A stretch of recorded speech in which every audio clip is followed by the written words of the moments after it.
5928 மணி நேரம் விடாம பெய்த பேய் மழை. 8 மாசம், அதாவது 247 நாளும் மணி கணக்குல நாட்கள் கணக்குல மழை நின்றபாடின்றி பெய்து கொண்டே இருந்தது. விடாத கனமழைங்க, கண்டினியூஸ் ஹெவி ரெயின்ஃபால். இப்படியெல்லாம் கூட மழை பெய்யுமா? காலநிலை இப்படியெல்லாம் மாறுமா? இப்படி இந்த மழை தொடர்ச்சியாக பெய்து அந்த ஊரையே, அந்த தீவையே வெள்ளக்காடாக மாற்றியது. ஒரு நாள் இல்ல, 2 நாள் இல்ல, தொடர்ந்து 8 மாசம் விடாமல் பெய்த பேய் மழை உலகையே அதிர வைத்த தீவு எங்க இருக்கு தெரியுமா? வாங்க பார்க்கலாம். தொடர்ச்சியா 247 நாட்கள், 8 மாசம் 4 நாட்கள் தொடர்ந்து விடாம மழை பெய்துள்ளது. இந்த நாட்கள்ல ஒரு நாள் கூட மழை பெய்யாம இருந்ததே கிடையாது. தினமும் சாரலாகவோ பலத்த மழையாகவோ பொழிந்து கொண்டே இருந்துள்ளது. இந்த நிகழ்வு எந்த நாட்டுல, எந்த தீவுல நடந்தது, இதற்கு என்ன காரணம், அதே போல அந்த தீவுல நடந்த பல்வேறு சுவாரஸ்யமான தகவல்களையும் இந்த காணொளி மூலம் ரத்தின சுருக்கமா பார்க்க இருக்கிறோம். வாங்க வீடியோக்குள்ள போலாம்.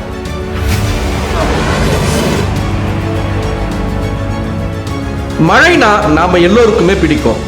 ஆனா ஒரு வாரம் தொடர்ந்து மழை பெய்தா எப்படா வெயில் வரும் அப்படின்னு நாம புலம்ப ஆரம்பிச்சிடுவோம். அப்படி இருக்கையில சுமார் 8 மாதங்களுக்கு மேலாக ஒரு நாள் கூட விடாமல் மழை பெய்தால் எப்படி இருக்கும்? இந்த வியக்கத்தக்க சாதனையை படைத்து கின்னஸ் உலக சாதனையில இடம் பிடித்திருக்கிறது அமெரிக்காவின் ஹவாய் தீவு. ஹவாய் தீவு கூட்டத்தில் உள்ள ஹோகி தீவின் கானியாகோ ராஞ்ச் என்ற இடத்தில் தான் இந்த இயற்கை அதிசயம் நடந்திருக்கு. பொதுவாகவே ஹவாய் அதன் பசுமைக்கும் இதமான வானிலைக்கும் பெயர் பெற்றது.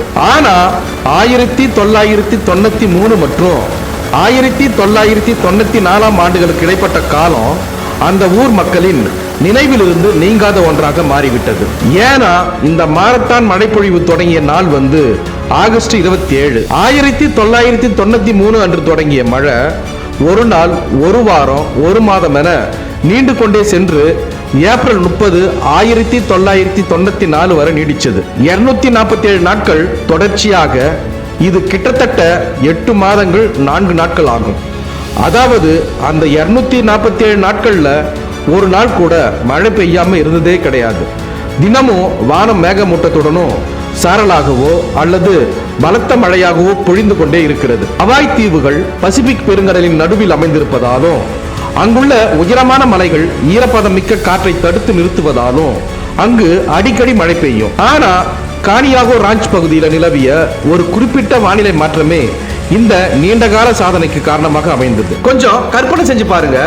247 நாட்களும் நாம குடை இல்லாம வெளியவே போக முடியாது. அதுவும் இந்த மழைக்காலங்கள்ல துவைத்த துணிகளை காய வைப்பது என்பது ஒரு சவாலாகவே நமக்கு இருக்கும். எங்கு பார்த்தாலும் பசுமை படர்ந்து போயிருக்கும். ஹவாய் மக்கள் இந்த மழையோடு பழகி போயிருந்தாலும் உலக சாதனை புத்தகத்துல தங்கள் ஊர் இடம் பிடிக்கும் என்று அப்போது அவர்கள் நினைத்திருக்க மாட்டாங்க. இன்று வர உலகின் மிக நீண்டகால தொடர் மழை பொழிவிற்கான அதிகாரப்பூர்வ சாதனையாகவே இது கருதப்படுகிறது. அமெரிக்காவின் ஹவாய் மாநிலத்தில் உள்ள ஹோகி தீவின் மிகப்பெரிய நகரங்கள்ல ஒன்று கேனோக்கி என்று சொல்லப்படுகிறது. மூங்கில் சத்தம் என்று பொருள்படும் இந்த இடம் ஆரம்பகால ஹவாய் மன்னர்களின் இல்லமாகவும் பாரம்பரிய விவசாய மையமாகவும் திகழ்ந்தது. 940 மற்றும் 1200க்கும் இடைப்பட்ட காலத்துல பாலினேஷிய மக்கள் ஹவாயில குடியேறினாங்க. வளமான நீர்நிலைகள் மற்றும் மலைகள் சூழ்ந்த கேனோக்கோ அப்பகுதி மக்களுக்கு முக்கிய வேளாண் பகுதியாக விளங்கிச்சு. ஹோகி தீவு ஆண்ட ஆரம்பகால அரச குடும்பத்தினரின் முக்கிய இருப்பிடமாகவும் ஓய்வு மையமாகவும் கேனோக்கோ விளங்கியது. 19ஆம் நூற்றாண்டுல அமெரிக்கா மற்றும் ஐரோப்பியர்களின் வருகைக்கு பிறகு இப்பகுதி கரும்பு மற்றும் அன்னாச்சி தோட்டங்கள் நிறைந்த பெரிய பண்ணை நகரமாக உருவெடுத்தது. 2ஆம் உலகப் போரின் போது கேனோக்கே வளைகுடா பகுதி அமெரிக்க கடற்படை வான்வழி தளமாக மாற்றப்பட்டுச்சு.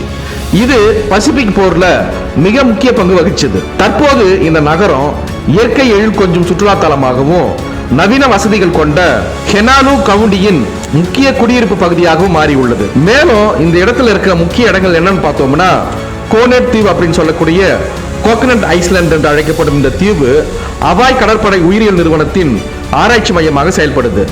இந்த தீவுல பல நூற்றாண்டுகளுக்கு முன்னாடி நடந்த பல்வேறு சம்பவங்களை தொடர்ந்து பார்க்கலாம். ஹவாய் தீவின் ஹோகி பகுதியில் அமைந்துள்ள கனியாகே ராஞ்ச் என்பது 1894ஆம் ஆண்டு கால்நடை வளர்ப்புக்காக தொடங்கப்பட்ட ஒரு வரலாற்று சிறப்பு மிக்க பண்ணையாகும். இந்த நிலப்பகுதி ஹவாய் மன்னர்களின் பழங்கால தலைநகரமாக இருந்ததோடு இல்லாம 19ஆம் நூற்றாண்டின் பிற்பகுதியில கியூபாவில் இருந்து இறக்குமதி செய்யப்பட்ட மாடுகளை மேய்க்கும் இடமாகவும் பின்னர் விவசாய பகுதியாகவும் மாறிச்சு இந்த இடம். அதுக்கப்புறம் 1894ஆம் ஆண்டு ஜேபி மென்டோன்கா என்பவர் சுமார் 15,000 ஏக்கர் நிலத்தை குத்தகைக்கு எடுத்து கனியாகே ராஞ்ச் கம்பெனியை நிறுவனார். ஈரப்பதமான தாழ்வான நிலங்கள் நெல் சாகுபடி செய்யும் சீன விவசாயிகளுக்கு வாடகைக்கு விடப்பட்டுச்சு. 1907ஆம் ஆண்டு அவாய் தொழிலதிபரான ஜேம்ஸ் பிக்னல் கேசில் என்பவர் இந்த ராஞ்சின் முழு உரிமையாளர் ஆனார். ஜேம்ஸ் பிக்னல் கேசிலின் மகனான ஹரால்ட் கேசில் 1917ஆம் ஆண்டு இந்த முழு நிலப்பகுதியையும் வாங்குறாரு. இவரது தலைமையில் தான் இப்பகுதி மாபெரும் பண்ணையாக வளர்ச்சி அடைந்தது. 1940ஆம் ஆண்டு பாலி நெடுஞ்சாலை சந்திப்பில் கட்டப்பட்ட கானியாகே ராஞ்ச் கட்டிடம் வரலாற்று சிறப்புமிக்க இடமாக இன்றளவும் அறியப்படுகிறது. இரண்டாம் உலக போருக்கு பிறகு கால்நடை பண்ணைகள் லாபமற்றதாக மாற தொடங்கியதை கண்ட ஹெரோல்ட் கேசில் தனது நிலப்பகுதிகளை குடியிருப்பு மற்றும் வணிக வளாகங்களாக மாற்ற திட்டமிட்டார். 1957ஆம் ஆண்டு பாலி நெடுஞ்சாலை திறக்கப்பட்ட பிறகு கானியோகே மற்றும் கைலுவா பகுதிகள் மிக வேகமாக வளர்ந்தன. அரால்டோ கேசில் தனது நிலத்துல பெரும் பகுதியை பள்ளிகள், தேவாலயங்கள் மற்றும் மருத்துவமனைகளுக்காக நன்கொடையாக வழங்கினார். கானியோகே பகுதியில் பேசப்படும் மற்றொரு புகழ்பெற்ற பண்ணை கீலோவா ராஞ்ச் ஆகும். 4000 ஏக்கர் பரப்பளவு கொண்ட இப்பகுதி 1850ஆம் ஆண்டு அவாய் மன்னரால் கேரட்பே செட் என்பவருக்கு விற்கப்பட்டுச்சு. தொடக்கத்துல இது சர்க்கரை ஆலை மற்றும் பல்வேறு விவசாய முயற்சிகளுக்காக பயன்படுத்தப்பட்டுச்சு. அதற்கப்புறம் ஒரு பெரிய கால்நடை பண்ணையாக மாற்றப்பட்டுச்சு. ஹாலிவுட்டின் ஜொராசிக் பார்க் உட்பட 200க்கும் மேற்பட்ட திரைப்படங்கள் மற்றும் தொலைக்காட்சி தொடர்கள் இந்த பண்ணையில தான் படமாக்கப்பட்டுச்சு. இந்த கானேகே பகுதியில் அமைந்துள்ள கீலோவா ராஞ்ச் 4000 ஏக்கர் பரப்பளவு கொண்ட ஒரு வரலாற்று சிறப்பு மிக்க தனியார் இயற்கை காப்பகம் மற்றும் கால்நடை பண்ணை ஆகும். இது பண்டைய அவாய் மன்னர்கள் மற்றும் தலைவர்கள் தங்கள் இளம் வாரிசுகளுக்கு போர்க்கலை மற்றும் நிர்வாகத்தை கற்றுக் கொடுக்கும் புனித பயிற்சி தலமாக இந்த பகுதியை பயன்படுத்தினாங்க. இது மக்களுக்கான அடைக்கல இடமாகவும் விளங்கியது. அவாய் மன்னர் கமேகாலா காலத்துல அவரது ஆலோசகரான டாக்டர் கெய்ட் பி ஜட் என்பவருக்கு 1850ல இந்த நிலம் விற்கப்பட்டுச்சு. நிலத்தை விற்க மன்னர் விதித்த நிபந்தனைகளின்படி இது இன்றும் ஜட்மோர்கன் குடும்பத்தினரால் தலைமுறையாக நிர்வகிக்கப்பட்டு வருது.